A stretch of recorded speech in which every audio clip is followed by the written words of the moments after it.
Welcome to Chris Banta, partner at Brown Edwards. He serves as the leader of the firm's state and local government practice. He serves clients in Virginia, West Virginia, and Tennessee. Chris has been with Brown Edwards for over 21 years. He's also a certified fraud examiner. He provides litigation support, as well as fraud investigations and internal control evaluations. Chris also serves various other industries, including the beverage and distribution industries, national fraternities, electric cooperatives, healthcare facilities, HUD properties, and other nonprofits. In addition, Chris serves as one of our 4 team captains in the firm's peer review practice. So we're glad to have you here today, Chris. We're excited to hear about fraud prevention in a COVID world. So take it away, my friend. All right. Hey, appreciate it, Melissa, Holly, everybody for having me. I need to make my intro longer because I love hearing all those accolades about myself. Just kidding. So thank you all for having me today. It's a pleasure to be here. I wish I could be sitting in front of 150 smiling faces, but this will do. As Melissa mentioned, I'm a fraud examiner, and you know, we live in a different world right now, and we're going to talk today about fraud prevention, internal controls, and you know, just how things are different, and in some ways how things are the same in this this COVID world we live in. So I'm going to cover a couple things, and the way this presentation is set up is such that we'll talk about, you know, what is different now in this COVID world compared to pre-COVID, and then, you know, what are some of the new risks that we have to look at and consider as financial individuals at our organizations, and then just, you know, how do we adapt? What do we do to fight these risks that are there now? So, you know, it's, you know, I've kind of monitored all of this for the last, you know, since March of 20, and we've incorporated so much of what I'm going to talk about today into how we plan our audits. And you know, for the June 30 of 20 audits, we thought, okay, this will be a one-time thing. We'll get back to normal next year, or save all those old control memos and risks that we've accumulated over the years, and we'll just grab them again in 2021. And here we are, 2021, getting through those June 30, 21 audits and saying, well, you know, we'll just put those back on the back burner for another year, maybe we're in a new normal. And so that's what makes this kind of conversation so important right now, because despite the fact that the world around us continues to change, our responsibilities as, in some cases, auditors, some cases internal auditors, as finance directors, as, you know, whether you're an accounts payable clerk or a payroll specialist, no matter what, you have responsibilities that you have to take control of and keep an eye on, no matter what is going on in the world around us. So really, for those not in the know, March 2020, something happened called COVID. And if this is the first time you're hearing about it, good morning and welcome to 2021. But the world changed significantly, just all over the world, you know, from a financial standpoint, from our personal lives, our professional lives, just every single aspect of our lives changed, and it changed significantly. And you know, some of the ways, just how did it change? Pre-COVID, you know, we were on site. We used to go to the office. Folks used to go. Our clients, our team. It was, for the most part, almost everyone went into the office, went on site to audit or to perform audits. You were there. You were physically around people. And now, of course, as we all see, I mean, look at today. And now it's a mix of remote work and on-site work, and in some cases it's totally remote. I personally miss that. I miss sitting across the table from folks, and you know, there's something special about doing an audit and really being in the same room as someone, and we'll talk about some of that. One thing too with this new remote world, I mean, remote itself is it's not really defined. I mean, before it was, you're at a client, you're at their office, or you're at your office, or you have a setting that pretty much is defined. Now it's all over the place. I mean, you could be pretty much anywhere. We'll talk about some of that, but I mean, I've done audits at a park where my kids play. I've done audits and caught up on emails and things like that in an airport, at an airport bar. I mean, you name it, anywhere you can do. We've done so much work because your world is there's no clear definition of what remote means. Another thing too about this new world is just the inconsistency. You really almost never know who's going to be in the office. There's so many different things, from just personal things getting in the way to having a quarantine. You never know. There's nothing even defined on who's going to be in the office or on site or where they're going to be. So that leads to a big concern, is just, how do you manage your team when you really don't see them? You really have to trust that they're there, and there's a lot of risks associated with that we'll get to as I go through this presentation. Some other things that are new: the work days are no longer as defined as before. I'd go so far as to say they're not even defined at all. I mean, it's previously you used to work 8:30 or 9 to 5. Unless you're an auditor, then that 5 turns into 9 or 11 or 1 or 2 or whatnot. But that's out the door now. I mean, you really don't have a uniform work schedule anymore. It's really the defining attribute to what a workday is you have deadlines, you have assignments, you have tasks. You need to get those done. I can't see where you are. I don't know where unless I see you on our internal instant messenger. It's hard for me to know where you are, what you're doing, but we know we have predefined things that need to get done, and we need to work together to try and define some sort of work day. But that leads into some new concerns. How do you work with your team? How do you oversee a team of individuals, or how do you oversee their work when you have folks who are not working the same hours as you, or you can't see them, you don't know where they are? I mean, for decades, we would go, when we wanted to do an audit, we would move in to the client's conference room, and we would know generally who's going to be there from our team, from their team every day, and we pretty much our work days were in sync. I mean, that's out the window now. Another concern too is that how do you know people are even working when they say they're going to, or when they say they are?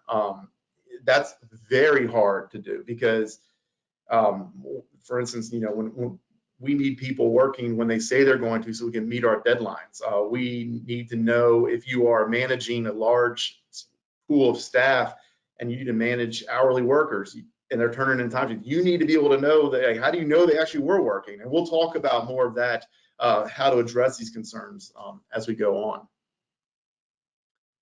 Obviously, in the new COVID world, there's extreme emphasis on technology now. The world started to move more towards a technology-based work environment pre-COVID, but there's no escaping the fact that before COVID, many areas of internal control were really focused on physical documentation, and that's the paper invoices, the paper purchase orders, a physical check, routing sheets, things that you can touch, that you can tell someone actually signed off on.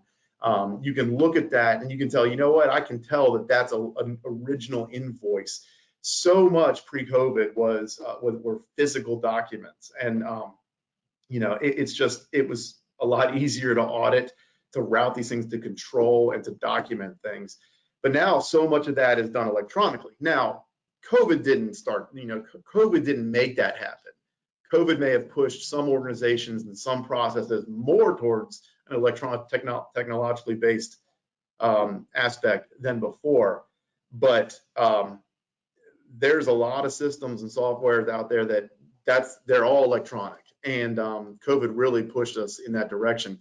And of course, that leads to concern. If the electronic controls, are they as effective, and are they documented? Do you have proof that you did a control if all you're looking at is scans or computer screens?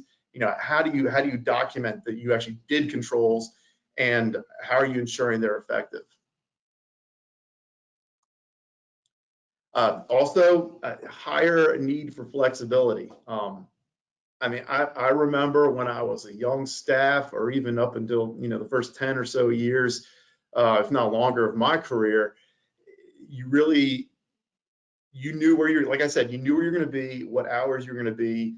Um, it's pretty rare that there would be an office closure. There was pretty rare that there would be significant changes in personnel. But in this new world, I mean, we had situations, I had clients who would call me up now in this COVID world. They would call us up the day before we were about to go on site, or the day before the auto was supposed to start, and say, hey, we had to close the facility because we had a contact tracing, so you guys can't come on site. Or we would have offices where there would be the whole contact tracing, even at Brown Edwards, where we'd say, oh, you know what, there was a potential exposure, so we need to close the facility for a week or whatnot. All that's unexpected. It's not, you're not able to plan for that now. And then, of course, unexpected absences of key employees. I mean, there were days, I mean, I have never had COVID, but there was one day where it was a Monday, I went to the office. Tuesday, I got a call from HR that said, hey, we traced around and you were exposed, potentially exposed to someone who had COVID. And so guess what? Within a 24-hour period, I then had to pull my kids out of school. I had to, stay out of the office for 2 weeks. That wasn't planned. That wasn't expected. And I might consider myself a key employee. I don't know. But, that happened right away. And that was happening across the board at our clients, in our audit teams, in, at our vendors of our clients, just pretty much across the board. I mean, you go in one day to a client, or you set up a meeting to audit accounts payable or audit payroll, and that's what you have for Wednesday morning. And guess what? Tuesday evening, that person you were going to meet with was told to quarantine, and they weren't ready to quickly convert all of their processes to a remote environment. So guess what? Now you got to defer that. So what's the concern there? What's the need? Yeah, you have to learn to adapt quickly. We as accountants, as finance folks, as operational managers, as auditors, as partners in a CPA firm, we have a responsibility to make sure that whatever we're in charge of continues no matter what is going on. You have to make sure that you are responsible for things to happen. In finance at an organization, you have responsibility to make sure that you have fiscal responsibility. You have to make sure that your controls are still effective, make sure they're happening when they happen. So no matter what, with all of these unexpected situations and circumstances, doesn't change the fact that you still have to serve your clients, pay your employees, pay your vendors, do our audits, produce financials for granting agencies. So you know what? No matter what, our deadlines aren't changing, our needs aren't changing, our responsibilities aren't changing. So we had to enhance our flexibility because of all of this unexpected matters that were coming across the board over the last couple of years.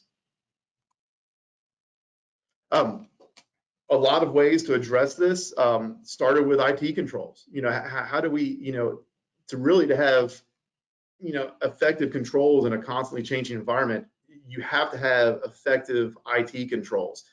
And those IT controls don't stop at the exit to your building. Those IT controls need to be effective, not just at your office, but at your employees' homes.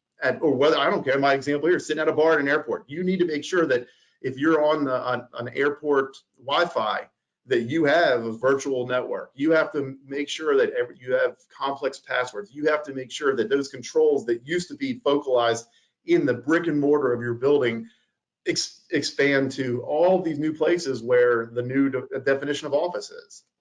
And really, not just security concerns from a control standpoint, but also access. The only way we're able to adapt to different work schedules, a different defined, undefined office, or all the more flexibility, is really to enhance access to your IT infrastructure. So I'm going to talk a little bit about just some of those controls as we go through.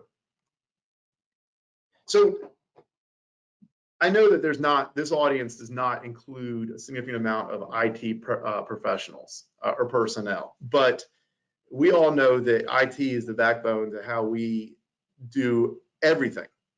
Without computer, there's not many folks on here who probably still have a huge stack of green bar paper who are writing out their financials. We're decades past that. IT and all this technology drives what we do. So let's go through a few of key control concerns that were important before COVID. That's one thing that's, that we'll talk about later, is that yes, these are important. These concerns and these controls became more important post-COVID, but they've always been important. And I think that this COVID has provided opportunities in some ways to enhance these controls. But like I said, with all of these needs, there's been a significant increase in your dependency on your IT personnel and your IT infrastructure. I mean, if the network goes down and or your VPN goes down and you have 80% of your work staff or 50% of your workforce or 20% of your workforce not in the office and they need to get in, you hit a stop. You can't keep doing your work, producing what you need to do unless you keep that infrastructure going. So one way to do that is that you need to make sure that your IT staff are available. So, what do you do? Because before, I'd kind of go back to before COVID and after COVID. Before, we would have, in our office, we would have predefined schedules saying IT is available Monday through Friday, these hours. On weekends, we have this person on call. We had to expand that on call or that schedule when these undefined work days or remote work environments started to happen. So, what does that do? That makes your IT staff availability so much more important. So what do you do if your IT personnel are unable to perform their duties? What if you have a widespread quarantine in your IT department? I will share there was a little bit of a horror story with a client that merged in a new practice, and literally on day one of flipping the switch to a new name, a new company, all of the IT folks of the legacy organization were out on quarantine, and it was total chaos for that new merged in organization. They got past it, but that's just one of the things that can happen. Another thing too that also is become a more enhanced concern is determining the cost benefit of having an actual IT person at your organization.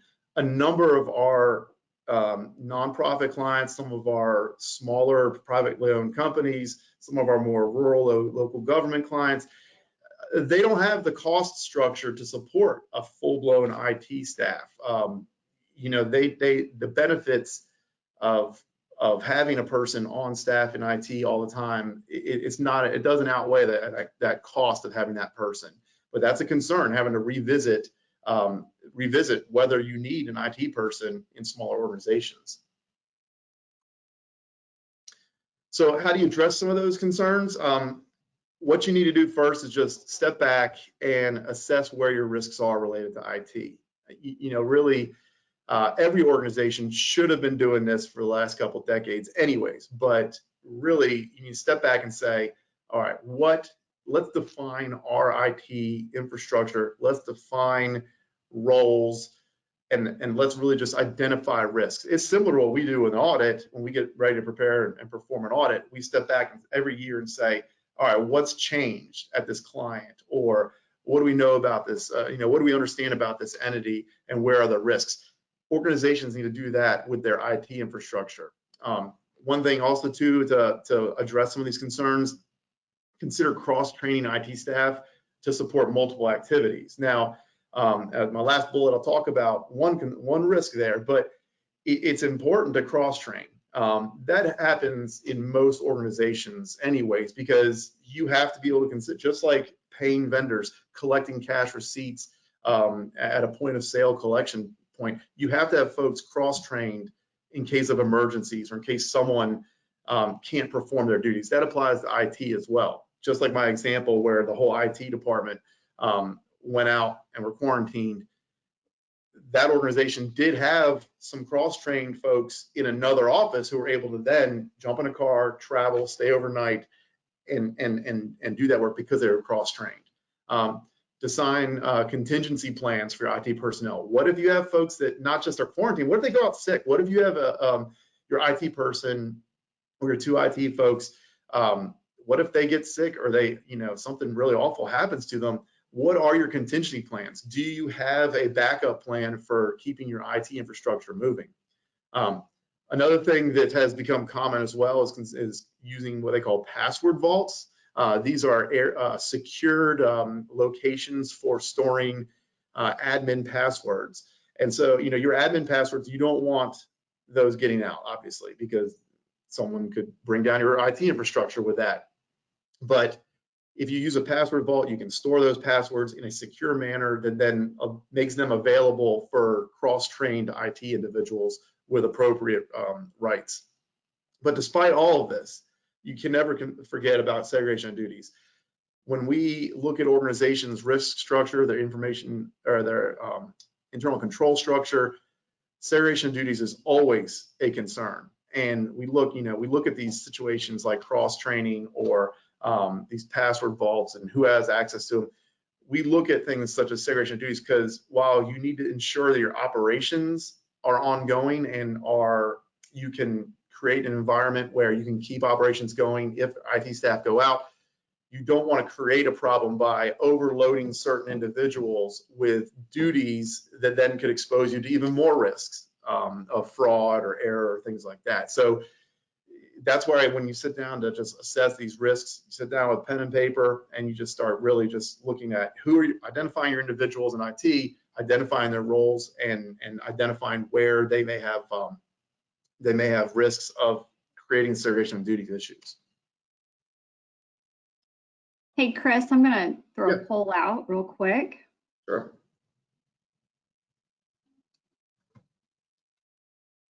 Okay, this is an attendance poll. So just please click that you are in attendance and submit your vote.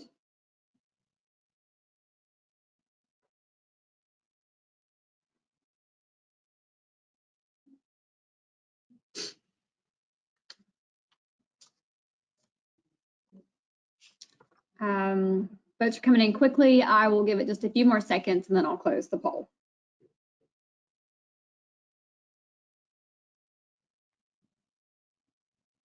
Okay, I'm going to go ahead and close the poll. There you go. You're good. I'm back. All right. So just keeping focused on IT controls and concerns. Change management. Change management is when you change access rights, change users within your systems. What are some of the concerns related to that are more prevalent in this COVID world? There were circumstances where individuals try to shortcut the change management process because there could be delays because someone's out or someone has been quarantined. That's a problem. Your change management that's reassigning duties and roles within your IT infrastructure. You don't want to shortcut that, take any shortcuts there, because there are policies there that are designed to make sure that only the right people are getting the right tasks and the right duties in your IT infrastructure. You don't want to take shortcuts just because you are concerned that there's going to be a delay because of some quarantine or things like that. Deadlines and crisis situations, that existed before COVID, and controls over change management existed before COVID. Just because of COVID and the enhanced issues that come up with that, you don't take shortcuts. Some other issues that could come up are adding new users, adding new roles that are unapproved. When you're assigning anyone duties or access roles in your IT infrastructure, that should always be approved. Someone should always be looking at that to make sure it makes sense. What about if those personnel are unavailable to approve those changes? What about if you have some changes in your actual software and you actually usually would go through a go live time frame where you're saying, okay, leading up to then, we're going to we're going to have 2 systems going and make sure that our old system converts in the new system. You want to do all that testing before you change over into your new software. What if that testing doesn't happen because of, because someone's out on quarantine or because of other COVID related delays? What about if there are, what if on the flip side, you have changes that need to happen, but they can't happen because IT is not available? So not just making these changes haphazardly and possibly causing segregation of duties issues or enhancing your risk. What if you do need to do this pretty critically and pretty very time sensitive nature, but the IT is not available? IT folks are not available. What about just simple things such as routine changes to your software? For instance, we're always, all of our software, all of our systems, all of our networks are always susceptible to potential breach, to new viruses. That's why there's constant security patches.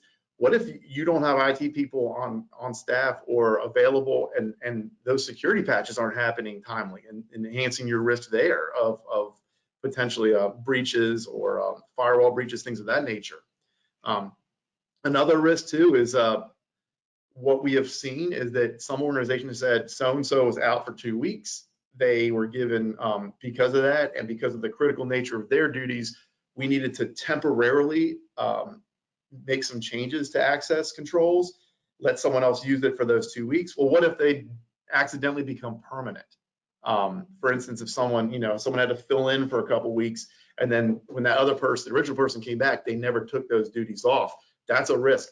That risk I see a lot when there's a change in new software, and this is pre-COVID, when a system, an organization says, okay, we are going live on some new software. During this time period, we made our finance director a super user and they could do everything, but it was only for 2 weeks. And it was only during this 2-week predefined period. So what we do as auditors, we'll say, okay, well, when did that 2-week period end? They say, oh, that ended on April 30th. Then I'm like, well, based on what we're seeing, they had it for 5 months after that. And so there's this risk that you're exposed to that you want to avoid when temporary changes could accidentally become permanent. So how do you respond to that? It all starts with training. You need to train your users, especially in the IT area, to understand what's an appropriate change request. What we see from our clients is that our IT folks, their IT department, are experiencing extremely high volume of requests. And it all comes down to, well, so-and-so is out for 2 weeks. I need to be able to do this. Your IT individuals who handle these assignments, they're your point of stopping problems from happening. They need to understand through training what is appropriate, what's an appropriate change request, and make sure from the get-go they know and they have a decision tree or some sort of guidance that says, here's what's appropriate, here's what's not. Because if they are effectively stopping, not necessarily fraudulent, but maybe some folks are taking advantage of the fact that we need lots of changes in the system. If your IT folks are trained to understand and stop unnecessary requests, that will inherently over time reduce the volume of the requests down to what is appropriate. Also continue to make sure that there's appropriate monitoring controls over all these changes. That should exist anyways. You should always have a control where someone is monitoring when significant changes are made related to access rights within your financial software. That should always happen. But when your volume of requests or your volume of changes are increasing for whatever reason, you need to make sure that those monitoring controls not only exist, but they're actually occurring. Then, of course, make sure that you look at your current procedures, making sure that only appropriate individuals have the right to make changes in the systems. That's one thing too, that in what we see in some organizations, they said, well, we need to, there used to be one person who could make changes in the system of who had access rights. But guess what? What if that person's out, or that person's sick, or that person has COVID, or whatever? Let's expand who can make changes in our system to 3 or 4 more people. That just increases your risk. So make sure you keep an eye on your procedures, and you make sure that only a very small amount of people and very specific individuals have the ability to make these changes. And inherent in all of these bullets is make sure your IT department does not hesitate to challenge requests. They need to understand that they are empowered with a responsibility, and not only empowered with it, but they have a responsibility to be the gatekeeper on these requests, these changes.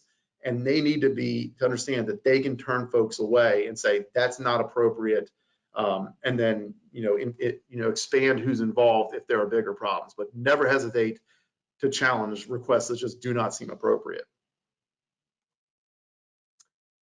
Remote working. So what are some concerns with there? Remote working, it's different for everyone, as I mentioned before. You never know where anyone is. I mean, with virtual backgrounds, you never know where anyone really is nowadays anyways doing this work. So what are some of the concerns? If your IT infrastructure is lacking in any way, there is a risk that your workers may not even be able to log on to the applications they need to even do their day-to-day work.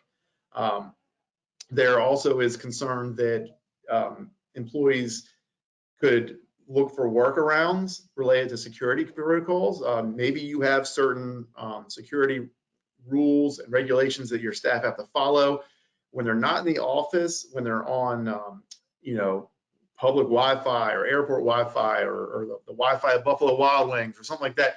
There could be workarounds that they're trying to to keep working. There could be workarounds that they're trying to do that are not appropriate. Of course, with all of this, there's also increased exposure to hacker activity. It used to be that if I was in IT pre-COVID and when folks worked 9 to 5, if I were to run some kind of access reports and see, oh, there's people jumping on our network at 11 p.m. from 11 p.m. to 3 a.m. or things like that, it would stand out as like, what's going on there? That might be something we want to look at. But when your day is not predefined, you never know. People jumping on at random hours throughout the day, that's not unusual. And hackers could easily slide into those times, and they may not look as odd as they would have before. And then, as I mentioned previously, there's just always security data concerns when your employees are on internet connections pretty much anywhere. So, how do you respond to some of these concerns? Always plan to have plan and understand that your IT operations need to be functional outside of your normal peak hours.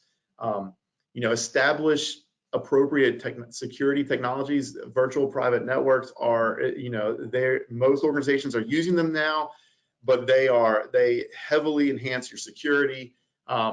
Especially if you have dual authentication related to that, it's extremely important to consider how what are your security technologies protecting your network from folks working inappropriately from outside. Continue to remind your employees of security training. I know at Brown Edwards we have security training pretty frequently. I've noticed since March of 20 that it's more frequent. And it's just simple trainings about, what should I not click on? Or if I get an email with an attachment and I was not expecting that, what do I do? One thing too that I think our firm does, we send out fake spam and see who will fall for it. And then if the person falls for it, there's a little bit of training they have to take to just say, hey, yeah, you shouldn't have clicked on that. The warning signs were X, Y, and Z. Here are things that you need to be aware of. Enhance your monitoring of your network. Look at look at the heavy usage at times. Make sure that your network is strong enough to support a lot of external parties, appropriate external parties getting on your network. Look at your network to make sure that the interface has strong controls, just to make sure that no one is getting on those networks that shouldn't. And of course, enhance and enforce your password rules. Make sure they're complex. Increase the frequency of changes. None of this should be new, but COVID and the new environment made it even more important. And probably in some cases, like training and changing passwords and things of that nature, it actually made it something that has to happen more frequently. So a few other comments on internal controls that I like to talk about too. First of all, internal controls are not one size fits all. Some organizations are already inherent, susceptible to risks just due to their size. A lot of our clients that we audit have small staff size, and because of that, they are inherently, they have risks related to segregation of duties. Some organizations are inherently susceptible to other control risks because they don't have an on-site IT department, or they don't have an IT department at all. They'll call some on-call organization periodically to help them if there's a problem. But it's controls are not the same for every organization. It's not how you do those controls, it's why you perform the control that's important to understand. So a few other, what we'll do is we'll go through some other controls that are even more important in the COVID world, and some of the concerns that have now popped up in these controls that may have not been there or as prevalent before COVID. Management review controls. That is the backbone to everything we do as auditors. We want to make sure that our clients, when they have transactions, when they perform duties, there is someone at a management level who's looking at what is done by their employees, what is done in the organization, and making sure that they review, and not just review, but also approve what's going on. That is not a control that's new. That's not a control that that just popped up because of COVID. But there's some concerns around those now that may not have been as big a deal before. First of all, what if the management review individuals, or the person tasked with doing that review, what if they're not able because they're sick? What if they're not around because of a weird work environment, or a weird work, unusual work day? What if they're sick? What if they are quarantined? What if they're not able, their IT's not working that day, or they can't get on the network that day? That could be a concern, because you still have to get your work done. You still have to pay your vendors, pay your employees. You still have to, file grant documents. You still need to do everything that you're expected to do. But what if they're, that person's just not able to do their duties? What if the information is lacking? Some of the things I think about too is, I've seen some clients where their approval process has gone from a routing sheet with a signature stamp, with all of these different physical, really hardcore documented controls. What if it goes to, oh, well, this was approved over text message, and here's the text message? Or what if it was done over email? I've seen that stuff happen. How reliable is the information that these folks are reviewing on their phones, or whatnot? What if the person reviewing is fine? What if they have questions and they need to challenge something that they've been asked to review? What if they can't access the employee who said, hey, here's my task, it's done, it's ready to go out the door? And then that employee disappears because they're quarantined, or they're sick, or they can't access the network for some reason because they're remote. What if I have serious questions on this document you gave me, or this check, or this invoice that makes no sense? I need to find you. What if you can't access those employees to resolve those questions? And then, of course, the other one, as auditors, how do you document that you're doing your controls, you're performing this? Because yes, it's you can corroborate with multiple individuals and organizations that, yeah, we looked at it, yes, we did that, yes, we did that. But documentation is important to support and defend the fact that what you looked at was this document, and what you approved was this document. Here's where I document it. How do you document that that you actually perform those duties when you may not have paper documents, or things in your IT infrastructure are not up to par with electronic routing? Those are some concerns. How do you respond to those concerns? First of all, make sure your control processes are clearly documented in case those roles need to suddenly change. Worst case scenario, someone is diagnosed with COVID, they're out for months. You know what? That is unfortunate. Just like if someone was very sick pre-COVID, but your control processes, that's a process that needs to continue no matter what is going on. What makes it easier to make sure that you you can change that from one person to the next, documenting what your processes are. That has been important. One of the things we look at clients is like, do you have a process or procedure or control manual? Because we always use the extreme example. What if so-and-so was hit by a bus? What would you do to make sure that you can still pay your vendors, still serve your, your employees, your customers? What would you do? And what's the easiest way to have all that documented? Because then you can hand that document right to the next person. Another thing, cross-training, similar to the IT example I gave, where, what if something happens, cross-train so that if something happens, you can say, okay, next man up, next person up. Remember, we trained you on reviewing new vendor additions in the system. So-and-so is out for 2 weeks. We need you to take over that task in the short term. The only way to make that a possible and efficient is by cross-training those individuals throughout your departments ahead of time. Going to the documentation concern, you need to step back and say, okay, well, how do we modify our documentation? For instance, previously it was a signature stamp. What if now it's approved over email? That's fine, but you got to look at the controls, like on who's doing the email. Are you retaining that? How do you make sure it actually is that person on the other end of the email doing the approval? A lot of the new software packages used by finance departments have electronic approval. That's effective as long as there are effective controls over who can do the approval. A lot of that's password driven because you want to make sure that a person is not signing in as two different people and initiating and approving using two different users and two different sets of passwords, but I'm really the same person. But look at what your financial system, your software, look at the functionality that software provides, because there's a lot of really strong controls in that software.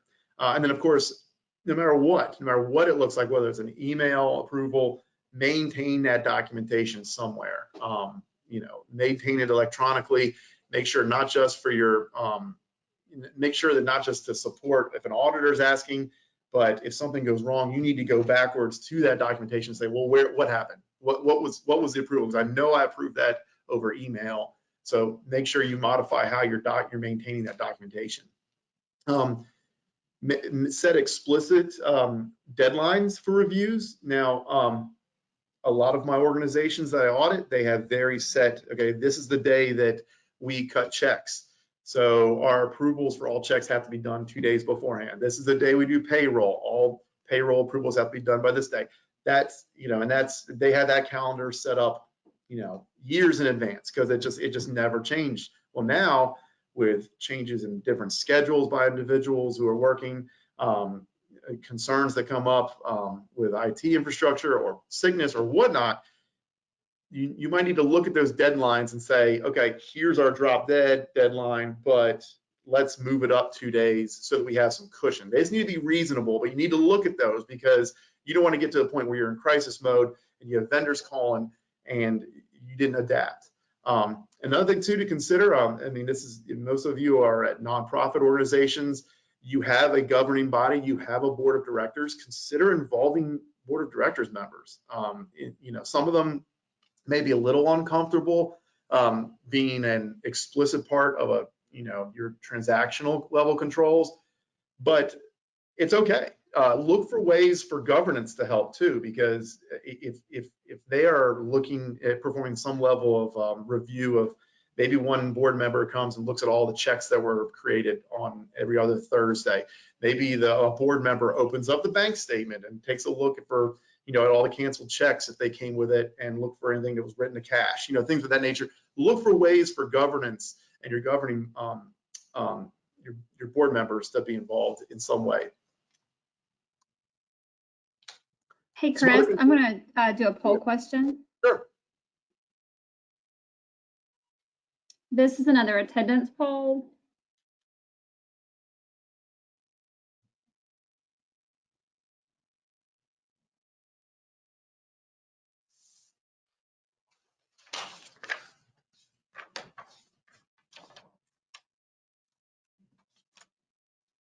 I'll give it a few more seconds for a few more to get in.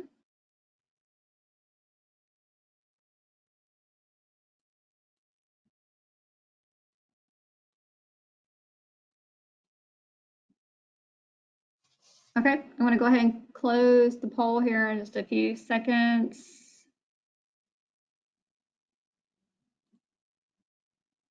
All right, you're good to go. All right, got a few more minutes. So disbursement controls. These have always been, have always been a concern, but they're enhanced because of the new world. What are some concerns with those? Entering inappropriate payables and initiating inappropriate disbursements, creating fictitious vendors, improper use of credit or debit cards, concern with,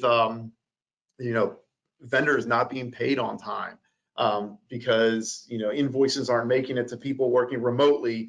And next thing you know, you've got a vendor screaming at the top of their lungs saying, hey, we're going to cut off your power, or we're going to do this. You're going to be charged these dues or these fees because you're late. None of these are new, but they're just enhanced because if you have folks, there's something inherent in the fact that someone might be entering AP invoices or creating new vendors while they're sitting on their couch at home, and they just don't have their supervisor, or they don't have the finance director kind of just there looking over their shoulder, or just using credit cards. I mean, there's the risk that the company credit card gets used as a personal credit card, or the temptation. There's just some inherent risks with just not being around and not having that second set of eyes just walking around the office looking over your shoulder here and there. But these are not new risks. I just feel that they're enhanced because of where we are right now. But like I said, none of these are new. But how do you respond to this? Of course, always segregate duties. Make sure that you have, as best as you can, segregate entering payables with printing checks, or entering payables and creating vendors, things of that nature. Always look at segregation of duties. That should always be something you're doing anyways. But make sure that you have appropriate detective controls, especially including those management reviews I talked about. One thing, when we had a more structured, every 2 weeks we do payables, every 2 weeks we do payroll, maybe things are happening more haphazardly. There might be a concern. Maybe if you look at your risks, you say, you know what, our risk profile is such that we might want to be looking at this a little more frequently. You might enhance the frequency that you do some of your controls. You need to look at them, take a bi-weekly control and make it a weekly control. But above all else, always make sure that you're not circumventing your controls based on the circumstances you are in. Make sure that you are not saying, I need to take this shortcut. I need to go circumvent this control because I've got a vendor screaming at me, or so-and-so's out. Do not circumvent controls. That's just something that should be considered all the time. Some other responses to disbursement controls, how do you detect bad disbursements? Make sure, of course, that your bank and credit card accounts are all reconciled timely. Make sure that vendor change reports, new vendors, make sure that if you're looking, someone knowledgeable enough is looking at, why are all these new vendors added? Is that appropriate? Why are all these vendor addresses changed? Is that appropriate? Make sure that everything's approved, and make sure your documentation of that approval is maintained. Look at things such as gaps in transaction sequences. Sometimes, you might see that there's a gap in your check sequence. Maybe there's every 100th check is missing for some reason. Make sure you understand why that is. Maybe it was voided, but maybe someone set it aside, and it might get used fraudulently. Of course, one thing too is when you're looking at your transactions, place pretty heavy emphasis on transactions and controls that might have been made at night or on weekends. While, like I mentioned, individuals are working in some cases very different work schedules, it's not super expected to see a lot of payables be initiated, from 12 to 2 a.m. There's not too common where a bunch of new employees will be added on a Saturday at 11 a.m. I mean, it just inherently doesn't happen too often. But keep an eye on that. Make it, place a higher emphasis on just keeping an eye on that, because while you would expect to see more of those weird hours and some of that being done at unusual times, make sure it makes sense still. Payroll and human resource control concerns. These are things that, I mean, this applies to hourly employees, salaried employees. It applies to folks I have on my audit teams. You know, are your employees actually working the hours that they're saying they're working? You can't see them. You can't walk up and down the cube farm or go up and down the hall or see what they're doing. You know, just seeing someone at their desk doing something usually tells you that they're there at least. But just not seeing them, you have no way of knowing, are they actually working? Another thing too was more prevalent back in from March to June of 2020, or maybe a little bit into the summer of 2020, with an increase in furloughs and resignations. Some organizations said we have to furlough employees for this time period because of, you know, cash constraints. In some cases, there's been increased resignations because maybe legacy employees are saying, you know what, I've been eligible to retire for 2 years. I'm not down with this whole new COVID world. I'm gonna resign. With an increase of this human resource and employee activity, you want to make sure that how do you make sure those employees come out of your system timely? One of the risks there is that someone leaves, but someone in payroll says, you know what, we had this huge group of people, like for example, on some of my government clients, Parks and Rec departments, they had huge, massive furloughs. Yes, they were temporary in many cases, but it still was a huge mass of, in some cases, hourly and some salary employees were furloughed for months and all at once too. They said, okay, here are these 50 people, you're furloughed for the next month. When you have a mass amount of people exiting your organization and your payroll structure all at once, there is definitely an opportunity there for someone in payroll to say, okay, well, there's 50 people coming out of the system. I'm going to leave one person in the system, but change all of their information to my bank account so that I actually get their payroll. It comes into my bank account. Because you know what? 50 people coming out, if one person is left behind, no one's going to know. That employee that was furloughed is not going to expect to be paid. And then if someone's not going to catch, you know, most likely someone's not going to catch if one person was stayed on, because it wouldn't be probably material to looking at your month to month. You would just see a huge decrease in payroll expense that month, and that would make sense. But that payroll person, he could get paid, or she could get paid, or they get paid inappropriately. So that's a risk that's there. Same thing on the flip side, are new employees legitimate employees? There's a lot of turnover. There's a lot of folks leaving and coming. Individuals are coming to organizations. They're saying, you know what, I'm not digging this, I'm leaving. There's just a lot of activity. Also, opportunity to create a fake employee. You know, these are all elevated risks. They're not new, but I feel like they are elevated because of just the environment. So how do you respond to that? Scrutinize those timesheets. I mean, if you're using timesheets or you have records of some sort, no matter what, managers or directors, someone should have some idea of you know, just generally the pool of employees that are under their supervision. You should generally have an idea of what to expect from them on a periodic basis. You should be able to be interacting with them to some extent. You should be able to at least evaluate, like, what are they producing? Is that appropriate? Because I mean, even, you know, we have remote employees all over the place. We look at productivity reports and I'm like, oh, why did that person work 100 hours, but they couldn't finish auditing cash? It usually takes 2 hours. You know, what's going on there? Something doesn't make sense. Sometimes it's just maybe the staff need help, or the client, you know, your employee needs some help to figure out how to work in this new world.